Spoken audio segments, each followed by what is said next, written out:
வணக்கம் நண்பர்களே, இந்த வீடியோவில் எதை பற்றி பார்க்க போகிறோம் அப்படின்னா, விடுபட்டவர்களுக்கு மகளிர் உரிமை தொகை சற்று முன் தமிழக அரசு வெளியிட்ட முக்கிய அறிவிப்பு.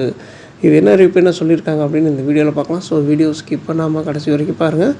அதுக்கு முன்னாடி நீங்கள் நம்ம சேனலுக்கு புதுசாக வரீங்கன்னா மறக்காமல் சப்ஸ்கிரைப் பண்ணிவிடுங்க. அப்படியே பக்கத்தில் இருக்கக்கூடிய பெல் பட்டனை கிளிக் பண்ணிவிடுங்க. அப்போ இது போன்ற முக்கியமான தகவல் வந்து நோட்டிஃபிகேஷனாக உடனுக்குடன் வரும்.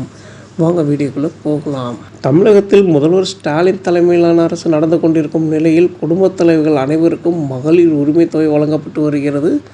கடந்த 2021ஆம் ஆண்டு சட்டமன்ற தேர்தலில் திமுக வாக்குறுதியில் குடும்பத் தலைவர்களுக்கு மாதம் 1000 ரூபாய் வழங்கப்படும் என அறிவித்தது. அதன்படி தமிழ்நாட்டில் கலைஞர் மகளிர் உரிமை தொகை திட்டம் 2023ஆம் ஆண்டு செப்டம்பர் மாதம் செயல்படுத்தப்பட்டது.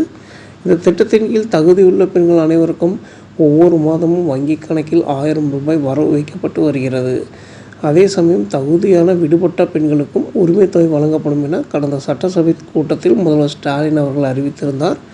அதன்படி விண்ணப்பம் செய்வதற்கான ஏற்பாடுகளை தமிழக அரசு செய்து வருகின்றன. இப்படியான நிலையில் மகளிர் உரிமை தொகை விரிவாக்கப் பணிகள் ஜூலை 15 இன்று முதல் தொடங்க உள்ளது. இந்நிலையில் உங்களுடன் ஸ்டாலின் முகாம்களின் மகளிர் உரிமை தொகை திட்டத்திற்கான விண்ணப்பங்கள் வழங்கப்படும் என்று தமிழக அரசின் செய்தி தொடர்பாளர் அமுதா அவர்கள் விளக்கம் அளித்துள்ளார். விண்ணப்பிக்கும் தகுதி வாய்ந்த குடும்பத் தலைவர்கள் உடனடியாக திட்டத்தில் இணைக்கப்படுவார் என்றும் அவர் குறிப்பிட்டுள்ளார்.